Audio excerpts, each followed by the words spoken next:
History के विद्यार्थियों को इतिहास को लेके बहुत चिंता रहती है कि उनका असाइनमेंट कैसे होगा। तो इस पूरे वीडियो में हम लोग एमएचआई 01 के जो असाइनमेंट से क्वेश्चन हैं उनको सॉल्व करेंगे। अब यहाँ पर जो लोग भी जनवरी सेशन में एडमिशन लिए हैं उनके लिए ये पूरा वीडियो है। आपको असाइनमेंट जमा करना है 30 तारीख तक। तो 30 तक आपको असाइनमेंट जमा करना है। जो भी आपके आसपास का अध्ययन क्षेत्र होगा, केंद्र होगा, वहाँ पे जाके आप जमा कर सकते हैं इसको। तो जो बच्चे जनवरी के सेशन वाले हैं, वो इसी असाइनमेंट को सॉल्व करेंगे।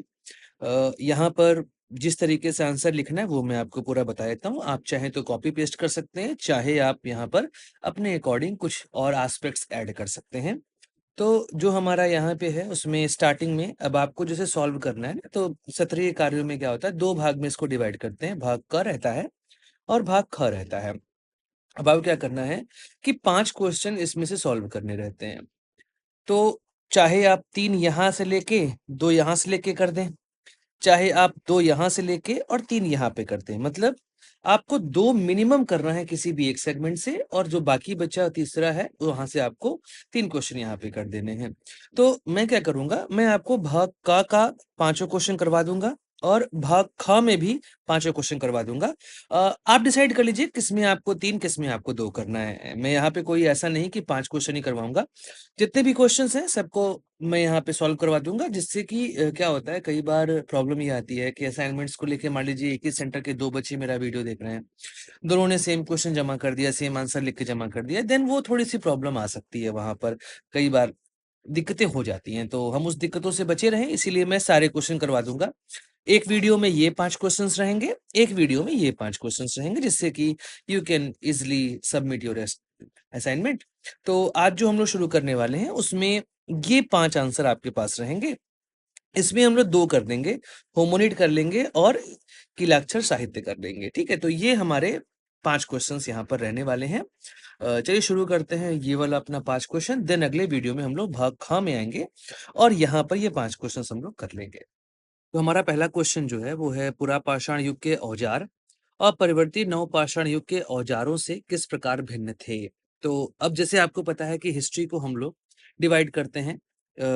अगर स्टोन एज की बात करें तो 3 कालखंड में डिवाइड करते हैं। पहला है पैलियोलिथिक, मेसोलिथिक और नियोलिथिक। मतलब पुरापाषाण काल, मध्यपाषाण काल और नवपाषाण काल। तो अब आप यहाँ पर देख रहे होंगे ये जो आपका पैलियोलिथिक टूल है, ये ये यहाँ पे पत्थर से बना हुआ है। और सबसे महत्वपूर्ण चीज़ ये है कि इसके सिर्फ़ किनारे जो हैं, उनको ही धारदार बनाया गया है। मतलब पत्थर से पत्थर तोड़ते थे और जैसा भी वहाँ पे पत्थर निकलता था, वो एज़ अ टूल यूज़ किया जाता था। लेकिन आप देखेंगे जैसे ही नियोलिथिक में आप आते हैं, तो आपको पता चलता है कि जो औज़ार यूज़ किए जा रहे हैं, वो ज़्यादा फाइन हैं, ज़्यादा छोटे हैं, तीखे किनारे हैं। अब चूँकि नवपाषाण काल तक जो है वो कृषि का आरंभ बड़े स्केल पर हो चुका था, जबकि यहाँ पर केवल और केवल आप देखेंगे कि शिकार पर ही लोग डिपेंड रहते थे। तो इस वजह से क्या हो रहा था कि भाई जब कृषि एक आप कार्य करेंगे तो आपको ज़मीन भी खोदनी है, इसके अतिरिक्त आपको कटाई करनी है, इन सब चीज़ों के लिए आपको थोड़े अच्छे टूल्स की आवश्यकता होगी। जिस वजह से आपको पता चल रहा है कि भाई जहाँ पर स्टोन एज के जो औज़ार हैं वो बहुत फाइन नहीं हैं, वहीं पर जो न्यूलिथिक अर्थात नवपाषाण है, वहाँ के जो टूल्स हैं वो काफ़ी फाइन आपको दिखाई दे रहे हैं। तो अगर मानव इतिहास को देखा जाए तो तकनीकी प्रगति के आधार पे आप जो है वो इसको 3 कालखंड में डिवाइड कर सकते हैं। पहला पुरापाषाण काल, पैलियोलिथिक, मध्यपाषाण काल, मेसोलिथिक और नवपाषाण काल, नियोलिथिक। इसमें आप देख जैसे मैंने कहा कि भाई पुरापाषाण और नवपाषाण में आपको औजारों में भिन्नताएं स्पष्ट रूप से दिखाई देंगी। यह साफ तौर पर जैसी हमारी आवश्यकता है, हमारी जीवन शैली है और तकनीक या धीमे-धीमे इंक्रीज कर रहे हैं, उसी का परिवर्तन आपको यहाँ पर दिखाई दे रहा है।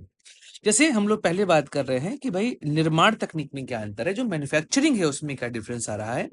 तो पुरापाषाण में जो नुकीले पत्थर होते थे, उनसे हथियार बनाते थे या औजार बनाते थे, जो साधारण रूप से पत्थर से पत्थर टकरा कर, तोड़-फोड़ कर आप उसको बनाते थे और वहाँ पर तीखे किनारे आपको मिल जाते थे। लेकिन इन तीखे किनारों को लगातार तीखा रखा जाए, ऐसी कोई टेक्निक उस समय नहीं थी। तो उसको और परिष्कृत करना और अच्छा बनाना, यह हमने सीखा नवपाषाण काल में, जहाँ पे औजारों को और चिकना बनाया गया और धारदार बनाया गया। औजारों के उपयोग में भी परिवर्तन आया, मतलब क्या उद्देश्य है उसके उपयोग का, किन-किन प्रकारों के हमें यहाँ पर औजार यूज़ करने हैं। तो जैसा मैंने पहले बताया आपको कि पुरापाषाण में केवल शिकारी जीवन शैली ही महत्वपूर्ण थी, जिनका उपयोग शिकार करने, जानवरों की खाल उतारने, कंदमूल खोदने जैसे कामों में किया जाता था। लेकिन नवपाषाण काल में, जो कि कृषि का आरंभ बड़े स्केल पे होना शुरू हो चुका था, ऐसे में औजारों की प्रकृति और प्रकार लगातार बदलते चले गए। हल, दरांती, चक्की-पाट जैसे नए उपकरण यहाँ पे उपयोग किए जाने लगे थे। तो जैसे आप देखेंगे नियोलिथिक में ही व्हील का भी आविष्कार हुआ था, मतलब जो पहिया है उसका आविष्कार नियोलिथिक कालखंड में ही हुआ था। अब बात करें अगर सार्वजनिक जो हमारे सामग्री हैं उनके उपयोग की, तो सामग्री में आप देखेंगे कि जो पत्थर है वही प्रमुख सामग्री हुआ करती थी। कभी-कभी हड्डियों और लकड़ी का प्रयोग होता था, लेकिन नवपाषाण काल में हमने मिट्टी, मतलब जो सूखी मिट्टी है, उसके थ्रू हमने हथियार बनाने शुरू कर दिए थे। लकड़ी, जानवरों की हड्डियाँ, यह सब भी प्रचुर मात्रा में उपयोग की जाने लगी थी।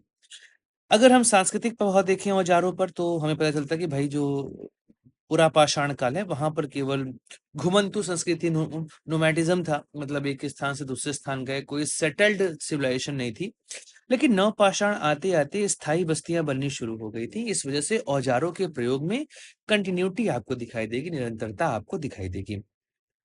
सजावटी और धार्मिक उपयोग में भी आपको चेंजेस दिखाई देंगे, जहां पर पुरापाषाण युग में औजार केवल उपयोग के लिए थे, मतलब केवल उसको यूज करना है। जबकि नवपाषाण काल में धार्मिक अनुष्ठानों में भी इसका उपयोग होने लगा था। तो अगर हम निष्कर्ष लिखें, तो पुरापाषाण युग में औजार जहां मानव की बुनियादी जीवन की आवश्यकताओं को पूरा कर रहे थे, वहीं पर नवपाषाण काल में ये और अच्छे हो चुके थे, ज्यादा उद्देश्य वाले हो चुके थे और सामाजिक विकास को आगे लेकर चलने वाले थे। एग्जाम्पल के फॉर्म में मैंने पहिए का आविष्कार बनाया, आपको यहाँ बताया कि पहिए के आविष्कार ने मानव जो सभ्यता है उसको एक नई दिशा, एक नई गति प्रदान कर दी। फिर तो उसके बाद से मानव कभी रुका ही नहीं, जब से उसने पहिए का आविष्कार किया था। तो ये हमारा पहला क्वेश्चन था। अब आते हैं अपने सेकंड क्वेश्चन की ओर। इस क्वेश्चन में हमको देखना है हड़प्पा की सिंचाई व्यवस्था की तुलना मेसोपोटामिया से। आवश्यक है, क्योंकि दोनों नदी घाटी सभ्यताएं थी और दोनों के डेवलपमेंट में सिंचाई व्यवस्था एक प्रमुख आधार रहा है। और चूंकि दोनों सभ्यताएं नदी घाटियों पर विकसित हुई थी, ऐसे में कंपैरिजन तो और बनता ही है। जहां पर एक तरफ हड़प्पा सभ्यता जो है वो सिंधु और उसकी सहायक नदियों पर डिपेंड कर रही थी, जैसे रावी हो गया, सतलज हो गया, चिनाब हो गया, इनके अराउंड डेवलप हो रही थी। वहीं पर मेसोपोटामिया जो है वो टिग्रिस रिवर और यूफ्रेटिस नदियों के दोआब पर स्थित थी और दोनों सभ्यताएं जो हैं वो कृषि आधारित थी। हम नगर सभ्यता कहते हैं, लेकिन मैक्सिमम जो लोग हैं वो कृषि पर डिपेंड करते थे। आप ये समझिए ना, इस समय अगर मानव सभ्यता को देखेंगे तो सर्वाइव डेवलपमेंट आज का समय है। आज भी आप देखेंगे किसी भी देश में कृषि पर निर्भर करने वाले लोगों की संख्या बहुत ज्यादा है। भारत जैसे देशों में तो यह संख्या अभी भी आधी आबादी ज्यादा है। तो आप सोचिए, आज से 5,000 साल पहले क्या 90% नगरीकरण हो गया होगा? सीधी सी बात है, नहीं। मतलब उस समय भी कृषि ही प्रमुख आधार रहा होगा। तो कृषि उत्पादन के लिए सिंचाई अनिवार्य है और ऐसे में भौगोलिक परिस्थितियां, नदियों की प्रकृति, सामाजिक संगठन के आधार, मतलब लोग क्या वहां पे हेल्प कर रहे हैं और राज्य का क्या नियंत्रण है सिंचाई प्रणाली में, इसकी भिन्नता हमको साफ यहाँ पर दिखाई देने वाली है। तो जो पहला है, भौगोलिक स्थिति और जल स्रोत। हड़प्पा में आप देख रहे हैं तो स्थिर बहाव वाली नदियां हैं, जबकि मेसोपोटामिया में जो नदियां हैं वो अनिश्चित बाढ़ लाती थी। अब हड़प्पा सभ्यता जो है वो मुख्यतः सिंधु नदी हो गई, घग्गर हो गई, जिसको सरस्वती भी कहते हैं, सिंधु हो गई, घग्गर हो गई, हाड़का हो गई, रावी हो गई, व्यास, सतलम, झेलम और चिनाब हो गई, इन्हीं किनारे विकसित हुई थी। और ये नदियां जो है ना बहुत स्थिर और नियमित प्रभाव वाली, जैसे आप जानते हैं पेरिनियल रिवर है, मैक्सिमम नदियां हिमालय से निकलती हैं।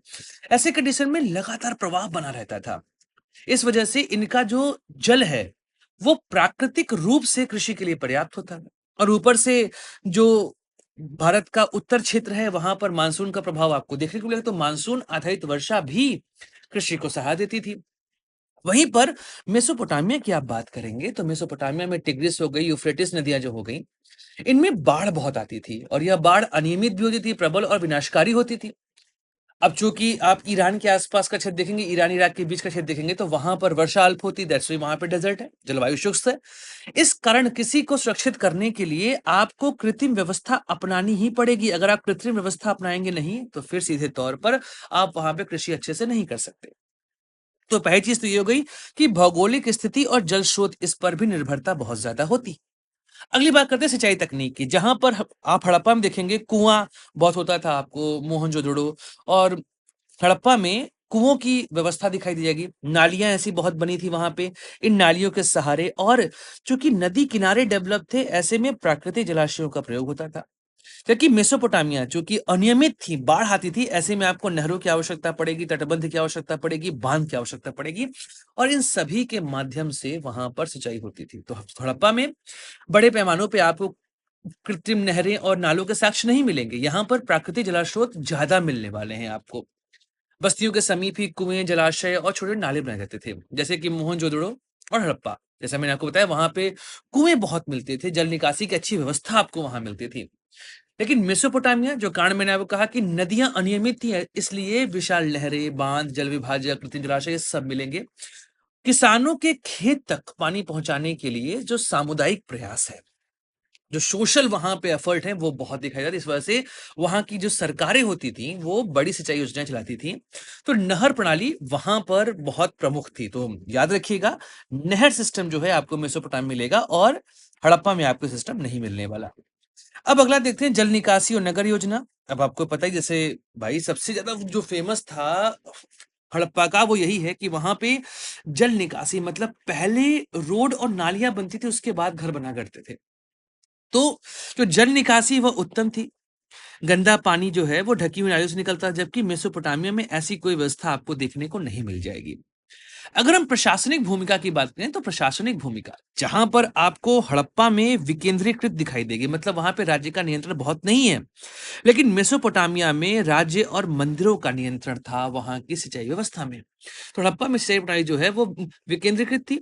स्थानीय स्तर पर गांव हो गए, नगर हो गए, ये अपने कुओं, छोटे नालों, तालाबों से पानी की व्यवस्था करते थे। केंद्रीकृत बड़ी नहर की स्पष्ट जानकारी आपको बहुत नहीं मिलती है। और ये बहुत बड़ा डिफरेंस है मेसोपोटामिया और हड़प्पा में, जहां पर हड़प्पा ऐसी सिविलाइजेशन में जो लोग रह रहे हैं, उनके जीवन को सुधारने के काम आपको ये दिखाई देंगे, जबकि मेसोपोटामिया में जो बड़े बड़े सोशल वर्क्स होते हैं या जो स्ट्रक्चर्स होते हैं, वो आपको बहुत दिखाई देंगे। तो मेसोपोटामिया में जो सिंचाई है वो पूर्णतया राजा नियंत्रित थी। राजा और पुजारी वहां पे सामूहिक श्रम से नहरों का निर्माण करवाते थे, उनका रखरखाव करते थे। तो कृषि और राज्य सत्ता दोनों ही सिंचाई पर वहां पर आधारित थे। अगर हम बात करें कृषि के प्रभाव की, तो आप देखेंगे हड़प्पा में ज्यादा टिकाऊ सिस्टम आपको मिल रहा है, और वहीं पर ज्यादा सिंचाई करने की वजह से, अब भाई ओवर इरिगेशन करेंगे तो मिट्टी में लगातार लवणता बढ़ती जाएगी, मतलब सैलिनिटी बढ़ती जाएगी। अब इस वजह से जब यहाँ पे प्रणाली अधिक टिकाऊ है, तो मतलब क्या है, भूमि उपजाऊ रहेगी हमेशा, प्राकृतिक नमी रहेगी, तो गेहूं, जौ, तिलहन, कपास जैसी फसलें बहुत अच्छी होंगी। और कहा भी जाता है कि अ, हड़प्पा के लोग दुनिया में पहले ऐसे थे जिन्होंने कपास का उत्पादन शुरू किया था। सिंडन कहते थे उसको वो लोग। तो यहाँ पर किसानों को जल प्रबंधन के लिए जटिल तकनीक पर निर्भर नहीं रहना पड़ता था। मेसोपोटामिया सीधे तौर पर, जैसी बात हुई, लवणता बढ़ेगी तो धीमे धीमे वहां पर कृषि का जो उत्पादन है क्या होता जाएगा, घटता चला जाएगा, और इस वजह से वहां की सभ्यता में आपको बहुत बड़ा समस्या आती दिखाई देगा। तो हमें अगर कोई बोले कि भाई साहब इसका अंतर लिख दो, तो आप एक काम करिएगा, अपने जब आंसर लिखिएगा तो आंसर में ऐसे कॉलम बना के अंतर को आप लिख देंगे ना, तो आपको अच्छा नंबर मिलेगा। तो विशेष अंतर में यहाँ पे आप हड़प्पा लिखिएगा, यहाँ पे आप मेसोपोटामिया लिखिएगा। आप अंतर लिखिएगा कि भाई जहाँ हड़प्पा में कुएं और जल निकासी की व्यवस्था प्रमुख थी, वहीं पर मेसोपोटामिया में नहर प्रणाली और बांध प्रणाली ज्यादा प्रमुख थी। हड़प्पा में सिंचाई प्राकृतिक और सरल थी, वहीं मतलब पहला पॉइंट ये वाला। फिर दूसरे पॉइंट में आप लिखेंगे कि हड़प्पा की सिंचाई प्राकृतिक और सरल थी, मेसोपोटामिया में कृत्रिम और संगठित थी। थर्ड लिखिएगा कि हड़प्पा में सिंचाई जो है वो स्थानीय स्तर पर नियंत्रित थी, वहीं पर मेसोपोटामिया में यह राज्य सत्ता पर आधारित थी, मतलब राज्य सत्ता का नियंत्रण था। और चौथा लिख सकते हैं आप कि हड़प्पा में जो नदियां हैं वो अनियमित थी, मानसूनी वर्षा बहुत होती थी, जबकि मेसोपोटामिया में अनियमितता की वजह से बाढ़ और बाकी समस्याएं बहुत ज्यादा थी। इस वजह से यहाँ पर रिक्वायरमेंट बढ़ती थी कि भाई बड़े बांध और नहर बनाए जाए। ये अंतर आप यहाँ पर लिख सकते हैं। अंत में निष्कर्ष जरूर लिखिएगा। तो निष्कर्ष में क्या लिखेंगे कि हड़प्पा की सिंचाई व्यवस्था अधिक स्वच्छ, संगठित और दीर्घकालिक थी, जबकि मेसोपोटामिया में ये बड़े पैमाने पर राज्य नियंत्रित थी। तो बड़ा स्टेटमेंट आप लिख सकते हैं कि हड़प्पा की सिंचाई प्रणाली में प्राकृतिक संसाधनों और स्थानीय प्रयासों पर आधारित थी, जिसमें सरलता और स्थायित्व था। इसके विपरीत मेसोपोटामिया की सिंचाई अतिरिक्त संगठित, जटिल और राजनियंत्रित थी, जो उसकी सभ्यता की रीढ़ बना। इस प्रकार दोनों सभ्यताओं की सिंचाई प्रणाली उनके भूगोल और सामाजिक संरचना को डिफाइन करती थी। ऐसे आंसर लिखेंगे, बहुत बढ़िया नंबर आपको मिल जाएगा। आते हैं अब अगले क्वेश्चन की ओर। माया सभ्यता की बस्तियों की उल्लेखनीय विशेषताओं के बारे में बताइए। अब माया सभ्यता ये आपकी सेंट्रल एशिया में थी, या जिसे मध्य अमेरिका या मेसो अमेरिका कहते हैं, और 200 ईसा पूर्व से लेके 1500 ईस्वी तक यह पूरी सभ्यता जो है वहां पे डेवलप हुई। बहुत ही उन्नत सभ्यता थी। अच्छा, आपने एक मूवी देखी होगी 2012, इंडिया में बहुत चली थी वो मूवी, और माया सभ्यता के एक मिथ पर बनी थी, क्योंकि कैलेंडर जहाँ खत्म हो रहा था, लोगों ने माना कि भाई माया सभ्यता वाले भविष्य जानते थे, उस दिन दुनिया खत्म हो जाएगी, तो वो मूवी बहुत चली थी। तो ये बस्तियां जो यहाँ थी, ये अपनी नगर योजना, विशाल स्थापत्य, जैसे आप यहाँ पे देख रहे हैं पिरामिड्स का स्ट्रक्चर, इसके अलावा सामाजिक राजनीतिक संगठन, इन सब के लिए बहुत प्रसिद्ध थी। अगर हम इनके बस्तियों की विशेषताओं के बारे में बात करें, तो पहला तो है अर्बन लेआउट। पहली चीज ये, जैसा आपने देखा था कि हड़प्पा सभ्यता में जो ग्रिड प्रणाली वहां पे डेवलप थी, कि इस तरीके से ग्रिड सिस्टम डेवलप थे, जो रोड हैं वो लगभग लगभग समकोण पे कट किया करते थे, और ऐसे यहाँ पे हाउसेज हुआ करते थे। लेकिन जो माया सभ्यता थी, ये ग्रिड पद्धति पर नहीं आधारित थी। जैसा प्राकृतिक भूभाग है, क्योंकि वहां पे आसपास माउंटेन और जो कोस्ट लाइन है ये बहुत थी, इस वजह से जैसा भूभाग था उसके अनुसार ये विकसित होते चले गए थे। जो नगर है वो धार्मिक और प्रशासनिक केंद्र के बीच में होता था, और मंदिर, पिरामिड, महल, ये सभी वहां बनाए जाते थे। जो आम लोग या किसान थे, वो नॉर्वे नगर के बाहरी हिस्सों में रहा करते थे। अगर हम विशाल स्थापत्य या जो आर्किटेक्चर उसको देखें, तो माया सभ्यता में सीढ़ी-नुमा पिरामिड, जैसे यहाँ पर आप देख रहे हैं ना, तो ये सीढ़ी-नुमा पिरामिड्स जो हैं, ये यहाँ पर डेवलप हुआ करते थे। जैसे चिचिन इट्ज़ा, ये एक है एल कैस्टिलो, और पॉलकेन में इंस्क्रिप्शन मंदिर, ये उसके कुछ अच्छे एग्जाम्पल्स हैं। यहाँ पर विशाल महल, धार्मिक वेदियां और बॉल कोर्ट्स, जहाँ पे गेंद खेलने के बड़े-बड़े मैदान थे, वो सब मिलते हैं। जो डेवलपमेंट था मंदिर का और पिरामिड का, वो बहुत ऊंचाई पर बनाते थे। इनका ये मानना था कि जितना हम ऊंचा बनाएंगे, उतना हम अपने देवताओं के निकट रहेंगे, तो अपनी धार्मिक शक्ति का प्रदर्शन और देवताओं के निकटता को यह डिफाइन करता था, या उसका प्रतीक होता था। अगर हम धार्मिक और सांस्कृतिक केंद्र की बात करें, तो माया जो है वहां पर केवल निवास स्थान ही नहीं है, जबकि वह जो नगर है वह धार्मिक और सांस्कृतिक या कल्चर के सेंटर्स भी हुआ करते थे। यहाँ पर अनुष्ठानों, बलिदानों, इनके लिए अलग स्थान बनाया जाता था, और वहीं पर सारे कर्मकांड किए जाते थे। खगोल शास्त्र और कैलेंडर गणना, इसके विषय मैंने आपको पहले ही बताया 2012 मूवी का एग्जाम्पल लेकर। तो नगरों के केंद्र में ये सभी चीजें भी हुआ करती थी, वहां पर लोग रहते थे और इस तरह की गणनाओं पर विश्वास भी किया करते थे। अगर हम आगे बात करें, तो सड़क और जल व्यवस्था, जैसे यहाँ पे माया नगर थे, उनको जोड़ने के लिए सड़कें होती थी, जो कि बड़े शहरों को जोड़ते थे। इसके अलावा जलाशय, नहरें और भूमिगत टंकियां बनाई जाती थी, क्योंकि इस सारे क्षेत्र में नदियां बहुत कम थी, खारे पानी का आसपास का क्षेत्र ज्यादा था। इस वजह से पानी को वहां पे इकट्ठा करना, वाटर हार्वेस्टिंग करना, ये बहुत जरूरी हुआ करता था। अन्यथा वहां पर सूखे का जब प्रभाव पड़ता था, तो उस समय लोगों की दिक्कतें लगातार बढ़ती जाती थी। यहाँ पर माया बस्तियों में कई सारे शिलालेख मिले हैं, चित्रलिपि भी कई जगहों पे देखी गई हैं, स्मारकों, स्तंभों पर शासकों, युद्धों और धार्मिक घटनाओं का वर्णन भी यहाँ पर मिलता है। नगरों के महल, मंदिर और कई सारी रंगीन चित्रकारी और भित्तियां भी यहाँ पे मिलती, जिनसे शहरों को सजाया जाता था। राजनीतिक संगठन की बात करें, तो जो हर एक बड़ा नगर होता था, वो अपने आप में सिटी स्टेट था। मतलब वहां पे इंडिपेंडेंट रूलर रूल किया करता था, जैसे कि तिकल हो गया, कोपान हो गया, पालिंके हो गया।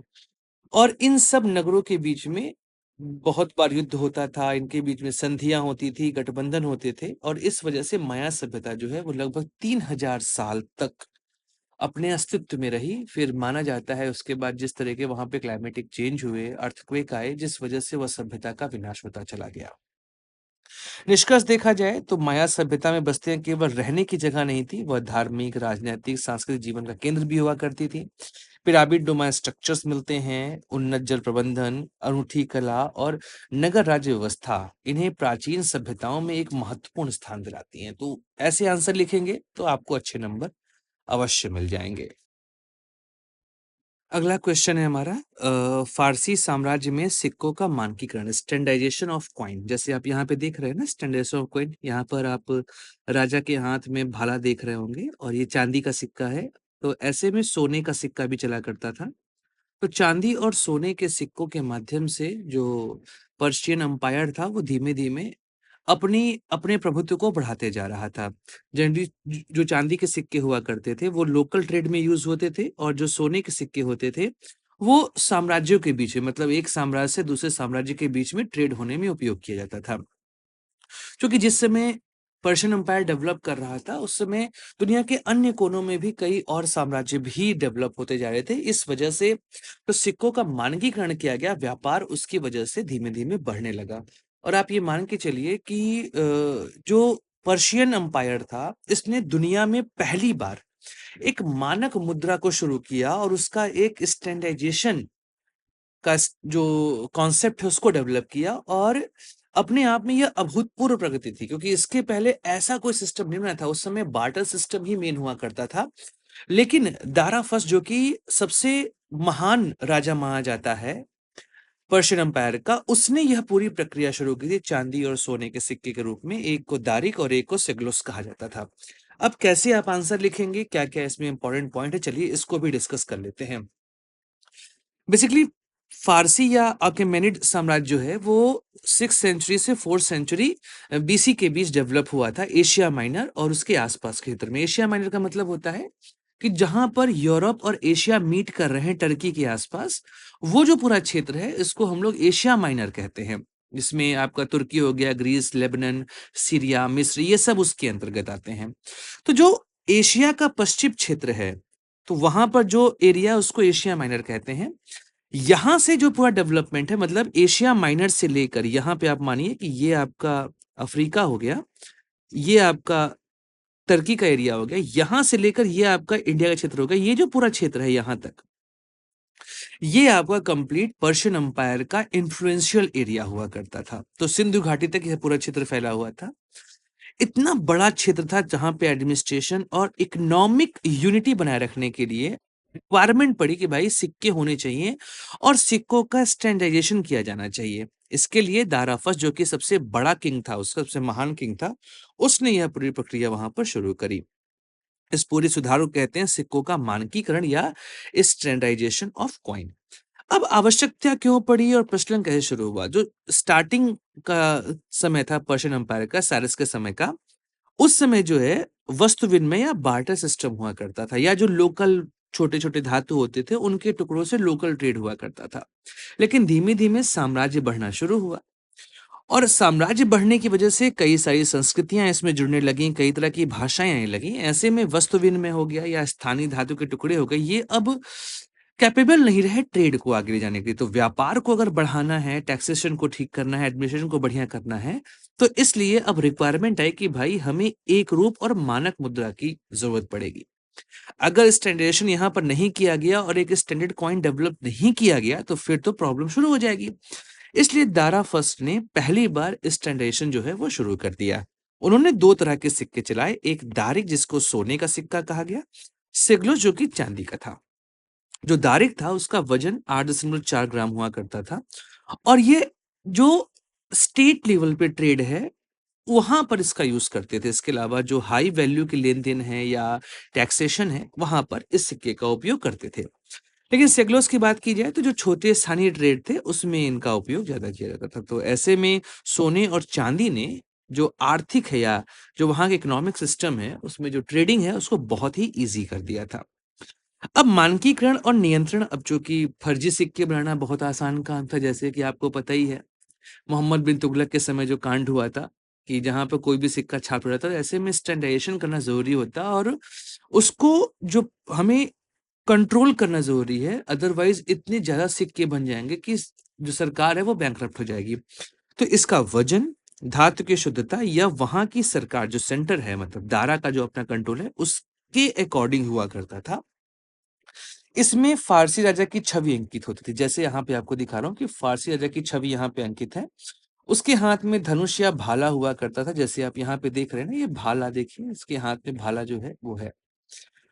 इससे क्या होता था कि जो सिक्के हैं वो प्रामाणिक माने जाते थे और उसको राजनीतिक अधिकार भी मिल जाता था कि भैया वहाँ के राजा ने सिक्के को शुरू किया, इसलिए इसको अपने पास हम रख सकते हैं।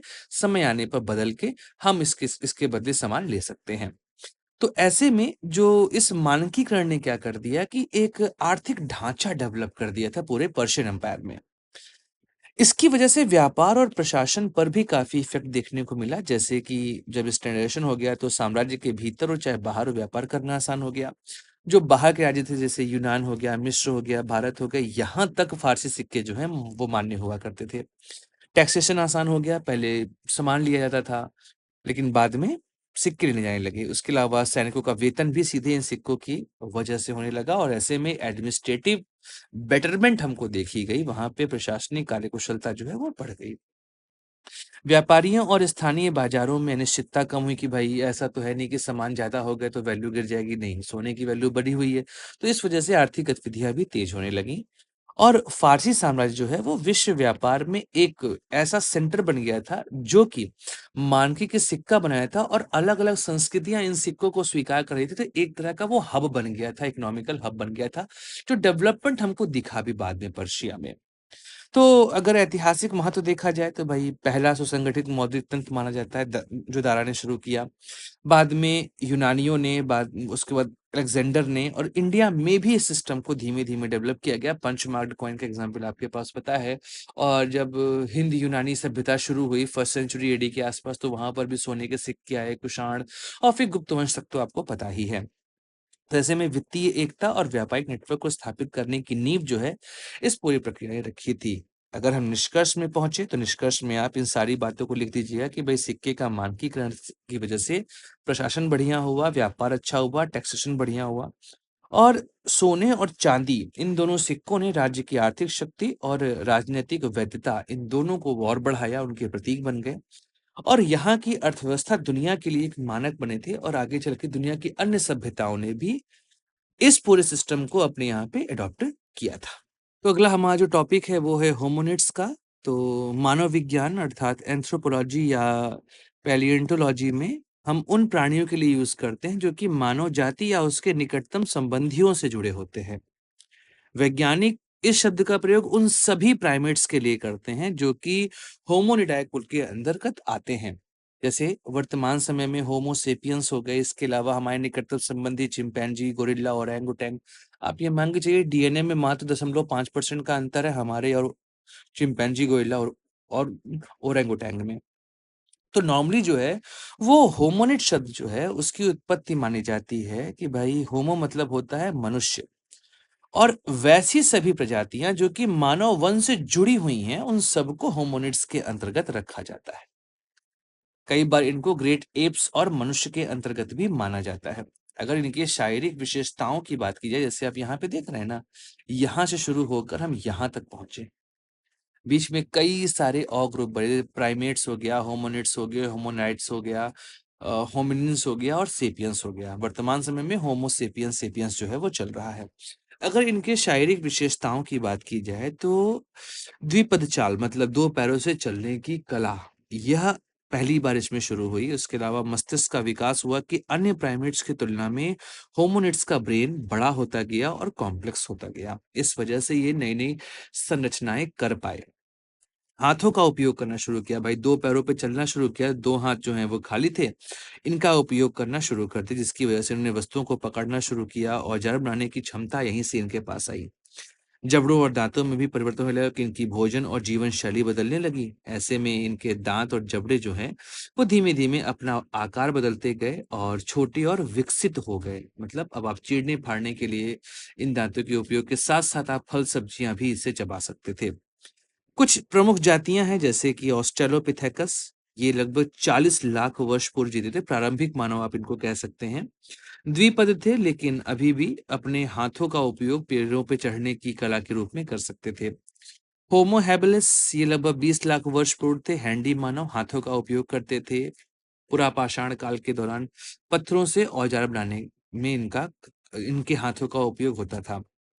होमो इरेक्टस मतलब सीधा खड़ा हुआ इंसान, ये एकदम ऐसे तभी नाम इनका रखा गया इरेक्टस, एकदम सीधे खड़े होते थे। लगभग 18 लाख से 2 लाख वर्ष पूर्व तक जीवित रहे। आग का प्रयोग करना शुरू कर दिया था और शिकार में निपुण होते चले गए। निएंडरथल्स फिर यूरोप और एशिया में पाए थे। ठंडे वातावरण में रहने के लिए इन्होंने अपने शरीर को ढाल लिया था। मृतकों को दफनाने की संस्कृति जो है यहाँ से शुरू हो चुकी थी। फिर होमोसेपियंस आधुनिक मानव के पूर्वज लगभग 3 लाख वर्ष पूर्व पैदा हुए थे अफ्रीका में, आज पूरी दुनिया में फैले हैं और हम लोग हैं होमोसेपियंस सेपियंस। सांस्कृतिक और सामाजिक विकास आप देखेंगे कैसे हुआ। तो पहले औजार बनाए, आग का प्रयोग किया, शिकार करना शुरू किया, संग्रहण किया। फिर गुफाओं में चित्रकारी, पहिए का आविष्कार, भाषा का विकास, धार्मिक भावनाएं और आगे चल के तो आप देख ही रहे हैं कि एक कल्चर डेवलपमेंट हम लोग को देखने को मिलता है। तो होमोनिड्स ऐसे प्रणाली है जो मानव विकास की लंबी यात्रा को डिफाइन करते हैं। ऑस्ट्रेलोपिथेकस से लेके आधुनिक होमो सेपियंस तक इनका लगातार बढ़ता क्रम आपको दिखाई दे जाएगा। एक और क्वेश्चन है इससे जुड़ा हुआ, वो है कि लाक्षर साहित्य कॉनिफॉर्म लिटरेचर जो कि सबसे फेमस था मेसोपोटामिया में, जहां पर आप देख रहे हैं ये आपको दिखाई दे रहा हो, गिलगमेश के लिटरेचर से लिया गया एक एग्जाम्पल है।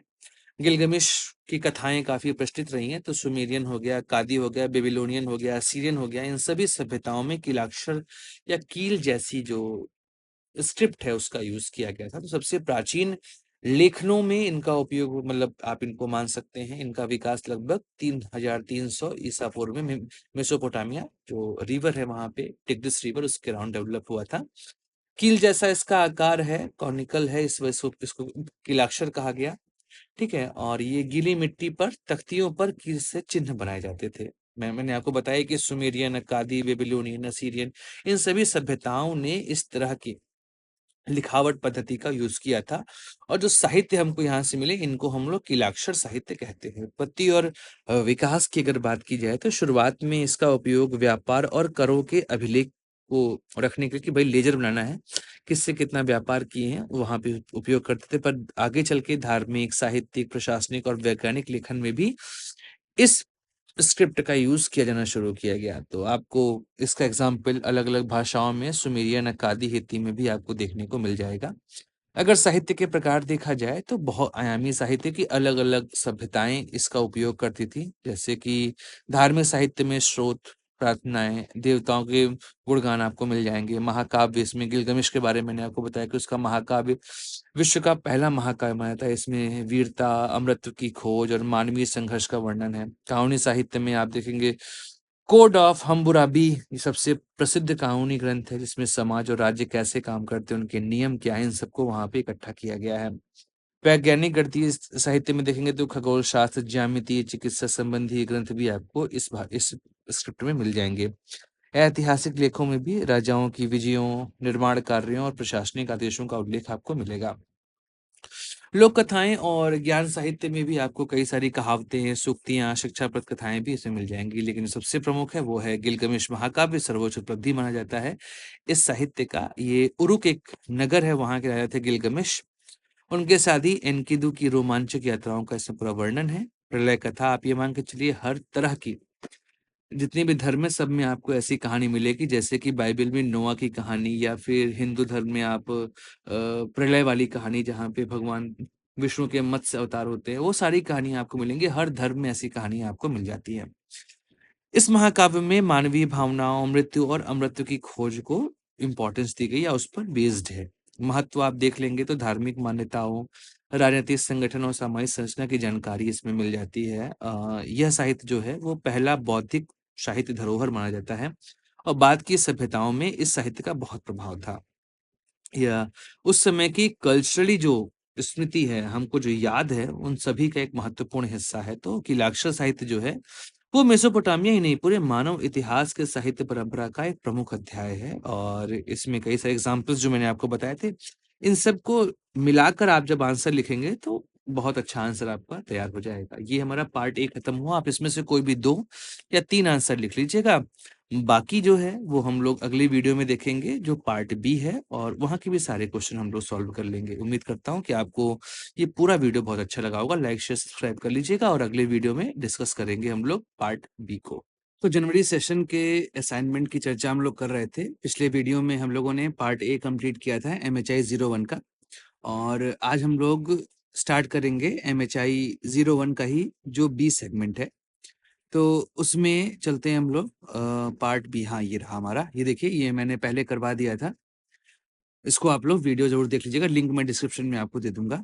और जो आज हमारा पार्ट बी है, उसमें हम लोग के पास जो क्वेश्चन है 6, 7, 8, 9, 10, 10 में मैनर के बारे में और बंजारों के बारे में हम लोग बात करेंगे। सेम चीज यहाँ पर, आप चाहें तो यहाँ से 3, यहाँ से 2, या फिर यहाँ से 2 और यहाँ से 3 क्वेश्चन आप कर सकते हैं। यही आपका पूरा यहाँ पर प्रोसेस होता है। तो जो आपका लॉन्ग आंसर है ये वाले, इसमें आपको 500 वर्ड में आंसर लिखने हैं, और जो आपका ये वाला है इसमें आपको 250 वर्ड में आंसर लिखने हैं। चलिए शुरुआत करते हैं अपने आंसर्स की। तो हमारा क्वेश्चन है कि शहरी केंद्रों के उदय से सामंतवाद का पतन किस तरीके से हुआ। जो मध्य युग था, जो मध्यकालीन युग है, वहां पे सामंतवादी प्रथा चला करती थी। इसे फ्यूडलिज्म भी कहा जाता था। फ्यूडलिज्म, इसमें क्या होता था कि जो किंग है, राजा जो है, वो जमीन दान दिया करता था, लैंड ग्रांट करता था। तो जमीन दान देने की वजह से एक नया वर्ग क्रिएट हुआ, जिनको यहाँ पर जमीन मिल रही है, उन्हें कहा गया फ्यूडल्स। इनका उस लैंड पर ना पारिवारिक नियंत्रण था। पारिवारिक नियंत्रण था, हेरिडिटरी कंट्रोल हुआ करता था। और ये जो फ्यूडल्स हैं, ये क्या करते थे कि भाई जिस क्षेत्र में इनको लैंड मिला हुआ है, वहां पे लोग भी रह रहे होंगे, किसान रह रहे होंगे। ये फ्यूडल्स का कंट्रोल उन किसानों पर भी था जिन्हें सर्व्स कहा गया या एग्रीकल्चरल स्लेव कहा गया। तो ये सर्व्स जो हैं, इन फ्यूडल्स के लिए काम किया करते थे। तो ये जो पूरी प्रथा है, इसी को हम कहते हैं सामंतवादी प्रथा या फ्यूडलिज्म। तो जो मध्यकालीन युग था, मतलब 11वीं शताब्दी से लेके 15वीं शताब्दी के बीच का, वहां पर सामंतवाद अर्थात फ्यूडलिज्म जो है, वो सबसे महत्वपूर्ण कॉन्सेप्ट हुआ करता था। इसके अंतर्गत जो भूमि में उत्पादन हो रहा है, जो उसका अधिकार है, इस पर पूरा नियंत्रण होता था फ्यूडल्स का। सामंत, लॉर्ड्स, कई तरह के नाम आप उनको दे सकते हैं। तो ये जो फ्यूडल्स हैं, लॉर्ड्स हैं, ये भूमि के स्वामी होते थे। और जो किसान हैं, जिन्हें हम सर्व्स कहते हैं, एग्रीकल्चर स्लेव कहते हैं, ये इस भूमि पर, जो ये सामंत है, इसकी भूमि पर काम किया करते थे और अपना जीवन निर्वाह करते थे। और इनको सैलरी नहीं मिलती थी। जो प्रोडक्ट हो रहा है, जो प्रोडक्शन हो रहा है, इस प्रोडक्शन में से इनको शेयर मिलता था। तो इनकी अपनी कोई जिंदगी नहीं होती थी। और ये जो सर्व्स है ना, ये सर्व्स भी कैसे होंगे, हेरिडिटरी नेचर के होंगे। मतलब पहले फादर है, फिर सन है, फिर उसका सन है, ये क्रम लगातार चलता चला जाएगा। तो इस व्यवस्था में क्या होता था, प्रोडक्शन हो गया, ट्रेड हो गया, और सोसाइटी, ये सभी जो है वो एग्रीकल्चरल बेस्ड थे, उसी पर केंद्रित थे। तो 11वीं और 15वीं शताब्दी के बीच में ये बहुत पावरफुल रहा। लेकिन धीमे धीमे धीमे अर्बन सेंटर्स का विकास होना शुरू हुआ। लगभग ये 13वीं सदी से शुरू हो चुका था, डेवलपमेंट ऑफ अर्बन सेंटर्स। और जैसे जैसे अर्बन सेंटर डेवलप होते गए, वैसे वैसे सामंती ढांचे जो हैं वो कमजोर होते गए। क्योंकि अर्बन सेंटर में क्या हुआ, हर कोई काम कर रहा है, गिल्ड सिस्टम बन रहा है, ट्रेडिंग बढ़ रही है, अलग अलग जगहों पे व्यापार हो रहा है, सी व्यापार हो रहा है, मतलब समुद्री व्यापार हो रहा है। ऐसी कंडीशन में क्या हुआ कि सामंतवादी जड़ें धीमे धीमे शहरों की वजह से कमजोर होने लगी, और फिर समय के साथ गांव में भी इसका प्रभाव देखने को मिला। तो सबसे पहली चीज क्या है कि शहरों का जो उदय हो रहा है, शहरी केंद्र यहाँ पर खुल रहे हैं, और ट्रेडिंग बढ़ रही है। बाइजेंटाइन एम्पायर से अरबियन एम्पायर, मतलब जो अरबियन सिटीज हैं, इंडिया है, चाइना है, इनके बीच में व्यापार खूब बढ़ा। और यही दौर है जहां पर सिल्क रूट का डेवलपमेंट आपको देखने को मिलेगा। इस सिल्क रूट के थ्रू भारत और चीन से सामान, टेक्नोलॉजी, एजुकेशन, ये सब कहां पहुंच रहे हैं, यूरोप पहुंच रहे हैं। और फिर वहां पर एक नए तरह का सिस्टम आपको देखने को मिलेगा। एक नए सिटीज बनने शुरू हो जाएंगे, जैसे कि इटली में डेवलपमेंट देखने को मिलेगा, फ्लैंडर्स, वेनिस, जेनोवा, इस तरह के कई सारे सी पोर्ट भी डेवलप हुए, और समुद्री व्यापार और समृद्ध होता चला गया। इसके अलावा स्थानीय स्तर पर, लोकल लेवल पर क्या हुआ कि नए नए कारीगर आए, बुनकर मेनली आप इसको मान लीजिए। तो ये जो बुनकर हैं, डायर्स हैं, इन लोगों ने क्या किया, एक नया सिस्टम क्रिएट किया और शहरों में गिल्ड्स बन गए, व्यापारियों का समूह बन गया और इस वजह से हस्तशिल्प उद्योग, हैंडक्राफ्ट, ये बहुत पॉपुलर हुआ। जब हैंडक्राफ्ट बना तो नए बाजार मिले, तो बाजारों का भी डेवलपमेंट शुरू हो गया। अब जब पैसा आता है, मनी आता है, तो सिर्फ आपकी इकोनॉमिक्स अच्छी नहीं होती है, ये सोसाइटी के कई और प्रोस्पेक्ट्स को भी बदल देती है। ऐसे में सोशल और कल्चरल इन गतिविधियों को भी नया आयाम मिला और इकोनॉमिक्स की वजह से पॉलिटिकल और सोशल रेवोल्यूशन भी आपको इन सब क्षेत्रों में देखने को मिलेगा। तो जो धर्म युद्ध हुआ था, ये धर्म युद्ध जो क्रिश्चियनिटी और इस्लाम के बीच में हुआ था 10वीं सदी से लेकर 13वीं सदी के बीच में, इसने यूरोप को बहुत हद तक बदल दिया था। तो सामंतवाद पर इसका क्या क्या प्रभाव पड़ा, इसको समझ लीजिए। तो पहला तो जैसे हम लोग बात किए कि भाई इकोनॉमिकल अगर पॉइंट ऑफ व्यू से आप देखेंगे तो बहुत तरह का परिवर्तन हुआ कि भाई अभी तक जो इन काइंड में पेमेंट हो रहा था, मतलब जो सेवा और उपज के फॉर्म में कर चुका रहे थे, अब यहां पर नगद अर्थव्यवस्था अर्थात मनी इकोनॉमी आ गई थी। सिक्के चलने शुरू हो गए थे और उन सिक्कों पर कंट्रोल हो रहा था गिल्ड सिस्टम का। ये सब वहां पे शुरू हो चुका था और यह नगद वसूली ने सामंतवाद की जड़ों को बहुत कमजोर किया। इसके अलावा एक वर्ग, बोर्गुजीज, व्यापारी वर्ग था, इसको बुर्जुआ भी कहा गया आगे चल के, बुर्जुआ वर्ग कहा गया, जिसको मार्क्स ने यह नाम दिया था। तो यह आगे चल के एक नई तरह की क्रांति बना, जो कम्युनिज्म क्रांति थी वो यहां से शुरू हुई थी। लेकिन कम्युनिज्म क्रांति से पहले का जो दौर है, वहां पर फ्यूडलिज्म को ब्रेक करने में इस बोर्गुजीज का बहुत बड़ा रोल रहा था। एक नया वर्ग है जो कि भूमि आधारित सामंती प्रभुत्व को चुनौती दे रहा था कि भाई आप बर्थ बेस्ड कैसे कंट्रोल करना चाहते हो, ये आपके पास मेहनत है, आप काम करो, कमाओ और उस वजह से सोसाइटी में परिणाम बनाओ। ये एक नया तरीका वहां पर शुरू हो चुका था। अर्बन सेंटर्स में बाजार और कई तरह के मेले लगते थे। ऐसे में अब सामंतों पर निर्भर रहने की बजाय लोग शहर जाकर अपना व्यापार करते, तो किसानों के लिए एक नया सिस्टम वहां पे क्रिएट हो रहा था।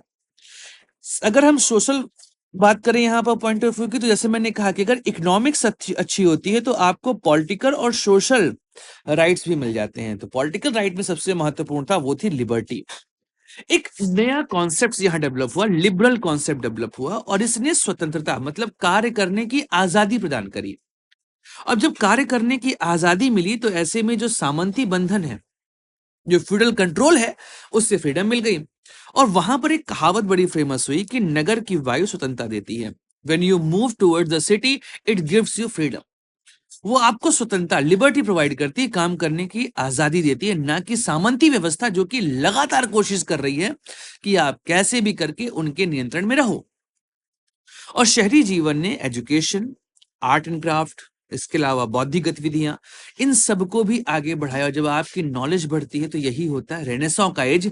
यहां पर आपको रेनेसां भी देखने को मिले, जो अभी आगे हम लोग देखते हैं। अगर पॉलिटिकल पॉइंट ऑफ व्यू की बात करें हम लोग, तो यहां पर क्या हुआ, एक नया समृद्ध व्यापारी वर्ग उभरा।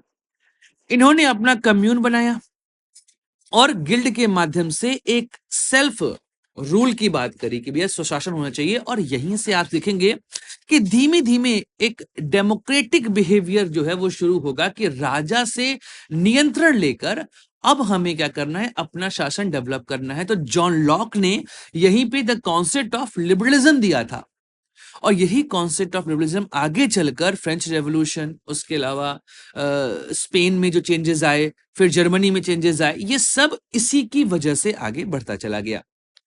फिर राजाओं ने भी सामंती शक्तियों को नियंत्रित करने का प्रयास किया, नगरों को साथ कि उनको देखा कि भाई राजा के समानांतर गांव में एक नया ग्रुप बनता जा रहा है फ्यूडल्स का, और ये फ्यूडल्स अब राजा की बात नहीं मान रहे हैं। ऐसे में राजाओं को तो टैक्स चाहिए था, पहले वो टैक्स फ्यूडल से मिल रहा था, लेकिन अब वो टैक्स दिया जा रहा है किसके माध्यम से, जो नए ट्रेडर्स बन रहे हैं। इन ट्रेडर्स ने अब किंग को टैक्स देना शुरू कर दिया, तो किंग को टैक्स से मतलब था। अब वो टैक्स फ्यूडल दें चाहे वो ट्रेडर्स दें, तो ट्रेडर्स टैक्स के नंबर बढ़ाते जा रहे थे। तो धीमे धीमे फ्यूडल्स जो हैं वो अपनी पावर लूज करने लगे। और एक और चीज है, फ्यूडल से राजा की शक्ति को भी चुनौती मिलती थी, जबकि ट्रेडर के साथ ऐसा कुछ नहीं था, वो राजा के साथ कभी भी चुनौती वाला इशू नहीं आने वाला था। दैट्स वाई एक नया इशू क्रिएट हुआ यहाँ पर। राजाओं ने भी सामंतों को कमजोर किया क्योंकि वो अपनी स्थायी सेना बनाने में लगे हुए थे। तो शहरी केंद्र ने राजसत्ता को मजबूत किया क्योंकि राजा ने इनको रोल दिया, वहां पर ट्रेड करने के परमिशन देने लगे, और यही चीज आगे चल के सामंती विखंडन को और कमजोर करता चला गया। अब बात करें सामंतवाद के जो पतन है, इसमें हम लोग ने यहाँ पे डिस्कस किया कि भाई जो नगद अर्थव्यवस्था है, व्यापारी वर्ग का उत्थान है, राजसत्ता की मजबूती है, किसानों की स्वतंत्रता है, इन सब ने सामंतवाद की नींव को पूरी तरीके से हिला के रख दिया। धीरे धीरे भूमि पर बेस्ड जो सामंती व्यवस्था थी वो अप्रासंगिक होती चली गई, और 18वीं सेंचुरी में जब डेवलप हुआ इंडस्ट्री, तो इसने और चीजों को कमजोर कर दिया। इंडस्ट्री के डेवलपमेंट ने एक तरीके से सामंतवाद के ताबूत में आखिरी कील गाड़ दी थी। और फिर रेनेसां, जिसके विषय में हम लोग आगे बात करेंगे, रेनेसां हुआ, बहुत ही जागरण हुआ, और कैपिटलिज्म ने यह सारा कुछ वहां पे कर दिया था। तो अब निष्कर्ष क्या हुआ कि शहरी केंद्रों का उदय सामंतवाद के पतन का बहुत बड़ा कारण था, और ऐसे में नगरों में व्यापार और कैपिटलिज्म को बढ़ावा दिया, सामाजिक स्वतंत्रता आई, शक्ति का संतुलन हुआ, और इस कारण लगातार सामंतवाद की जड़ें कमजोर होती चली गईं। आते हैं अगले क्वेश्चन की ओर। अगले क्वेश्चन पे आते हैं, जो है कि मुद्रण कला का समाज पर क्या प्रभाव पड़ा। याद रखिएगा कि जो यूरोप पूरा बदला ना, उसमें प्रिंटिंग टेक्नोलॉजी का बहुत बड़ा रोल रहा है। एक्चुअली जो प्रिंटिंग टेक्नोलॉजी की शुरुआत आप कह सकते हैं कि वो चीन में हुई थी, क्योंकि चीन ने सबसे पहले पेपर बनाया था, और यहीं पर वुड ब्लॉक पेंटिंग का आविष्कार हुआ था। इसमें क्या होता था, लकड़ी का एक खांचा होता था, खांचे में लेटर्स को इस तरीके से उल्टा लिख दिया जाता था, फिर इसको स्याही में डुबोकर पेपर या कपड़े पे प्रिंट करते थे। तो ये वुड ब्लॉक पेंटिंग शुरू हुई थी, जो कि जापानीज कल्चर, कोरियाई कल्चर और चाइनीज कल्चर में आपको बहुत देखने को मिलेंगी। यहाँ की जो शुरुआती बुक है, जैसे कि डायमंड बुक, इन सब में आपको वुड ब्लॉक पेंटिंग के अच्छे एग्जांपल्स देखने को मिलेंगे, और इस वजह से छपाई होनी आसान हो गई और जो किताबें हैं वो सस्ती होने लगी। अच्छा, इसी दौर पे 12वीं सदी के आसपास क्या हुआ कि सिल्क रूट से चाइना पहुंचता है मार्को पोलो। इटली का था वो एक ट्रैवलर जो कि चाइना पहुंचता है, और चाइना में उसने वुड ब्लॉक पेंटिंग देखी और इसको लेके वो गया यूरोप। मार्को पोलो का प्रिंटिंग टेक्नोलॉजी को यूरोप लेके जाना, एक तरीके से आप मान के चलिए कि यूरोप में एक नए सदी की शुरुआत होने वाली थी। वहां पे इसके बाद से फ्यूडलिज्म की समाप्ति हुई, इसी के बाद से वहां पे नए तरह के पॉलिटिकल सिस्टम बने, राइट्स की डिमांड हुई, नए नए राइटर्स आए, धार्मिक सुधार हुए, ये सभी इसी प्रिंटिंग कल्चर की वजह से पॉसिबल हुआ। तो प्रिंटिंग मानव इतिहास की एक ऐसी महानतम खोज है जिसने सोसाइटी को, कल्चर को, थॉट प्रोसेस को एक नई दिशा प्रोवाइड करी। और ये वुड ब्लॉक पेंटिंग आगे चल के योहानसन गुटेनबर्ग, इसने क्या किया, अपने पिताजी की तेल पिराई की मशीन देख ली, और उससे इसको कॉन्सेप्ट आया कि यार अगर मैं इसमें इंक डाल के इसको प्रेस करूंगा तो फिर यहां पे पेपर में छपना शुरू हो जाएगा। और उसने पहली बार छपाई मशीन का आविष्कार किया, और इस छपाई मशीन के बाद जो सबसे पहली किताब थी वह थी बाइबल। बाइबल आराम से लोगों के हाथ तक पहुंची उसके बाद, और फिर इसने तो पूरे यूरोप को बदल के रख दिया। इस तकनीक ने एशिया, अफ्रीका और भारत सबको इन्फ्लुएंस किया। ज्ञान विज्ञान का प्रसार ही नहीं, जैसे मैंने कहा कि धार्मिक सुधार, राजनीतिक सुधार, शिक्षा और मॉडर्निटी, इन सब का अगर कोई बेस है तो वो प्रिंटिंग कल्चर है। तो प्रिंटिंग कल्चर ने दुनिया को एक नई दिशा दी थी। अब इसकी वजह से क्या क्या यहाँ पे कॉन्सेप्ट्स है, इसको समझ लीजिए। पहला तो है ज्ञान का प्रसार, शिक्षा का विकास। जैसा हम जानते हैं कि पहले हाथ से लिखे जाते थे ग्रंथ, उनकी प्रतियां बहुत सीमित और महंगी होती थी ना, वेलम होता था, उसमें लिखे जाते थे। बाद में पुस्तकों को सुलभ और सस्ता बनाया इस प्रिंटिंग टेक्नोलॉजी ने। पेनी बुक बनी, पेनी बुक्स, 1 सेंट की एक किताब, ये बिक रही है मार्केट में। सोचिए किताब पढ़ना कितना बड़ा उसमें लग्जरी रहा होगा, लेकिन उस लग्जरी को आम आदमी तक पहुंचाया इस पेनी बुक्स ने। लेकिन हाँ, जैसे आज के समय में आपकी माताएं आप लोग को डांटती है मोबाइल यूज करने के लिए, वैसे उस समय किताब पढ़ने वालों को बुरा माना जाता था कि दिन भर किताब में घुसा रहता है। तो जब भी कोई नई टेक्नोलॉजी आती है तो उसका असर देखने को मिलता है। तो इसकी वजह से जो धर्म गुरु हैं, अभिजात वर्ग है, इनके पास से शिक्षा नहीं रह गई, अब ये आम आदमी तक पहुंच चुकी थी। विश्वविद्यालय और उनके पाठ्यक्रमों में नई नई किताबें आने लगी, और शिक्षा का व्यापक विस्तार जो है देखने को मिलता है। धार्मिक सुधार, अब इसी दौर पे मार्टिन लूथर ने क्रिश्चियनिटी के एक नए सेक्ट की शुरुआत करी, एक नया सुधार किया, एक नया रिफॉर्म किया, और उसे कहा गया प्रोटेस्टेंट्स। 95 थीसिस इनकी एक फेमस स्टेटमेंट्स की बुक है, जो कि लोगों के बीच जाके जो कैथोलिक चर्च है उसकी उन बुराइयों को, उस आडंबरों को अटैक किया, और उसके बाद एक नया सिस्टम वहां शुरू हुआ, एक नया धर्म शुरू हुआ, उसे कहा गया प्रोटेस्टेंट्स।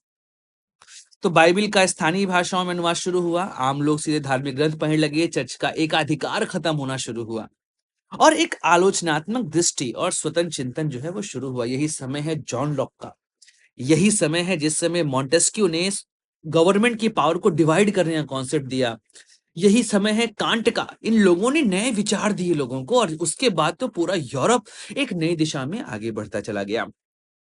तो राजनीतिकरण, सामाजिक जागरूकता इसका शुरू हुआ, नए समाचार पत्र और पत्रिकाओं के माध्यम से जनमत का निर्माण संभव हुआ, नई विचारधाराएं आई, नई घोषणाएं आई, क्रांतिकारी साहित्य आई। आप समझिए गुज़ेप मज़ीनी, उसने इटली के एकीकरण में भूमिका जो निभाई थी, वो गुज़ेप मज़ीनी की वो सारी बातें, यंग इटली, यंग यूरोप, इसके माध्यम से क्रांतिकारियों ने जनता तक अपनी बातें पहुंचाई।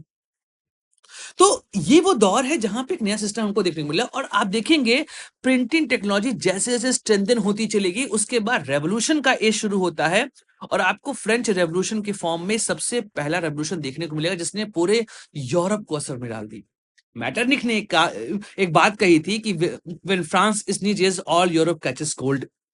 मतलब जब फ्रांस को सर्दी होती है तो पूरे यूरोप को सर्दी हो जाती है। लिटरली बात ही, जब जब फ्रांस में क्रांति हुई उसका असर पूरे यूरोप में देखने को मिला है, और वो तभी संभव हुआ जब प्रिंटिंग टेक्नोलॉजी के थ्रू छपने वाले पर्चों ने लोगों के अंदर एक नया ज्ञान दिया, एक नया ज्ञान का प्रसार हुआ, और उसके कारण एक नई सोसाइटी का डेवलपमेंट हमको देखने को मिल जाता है।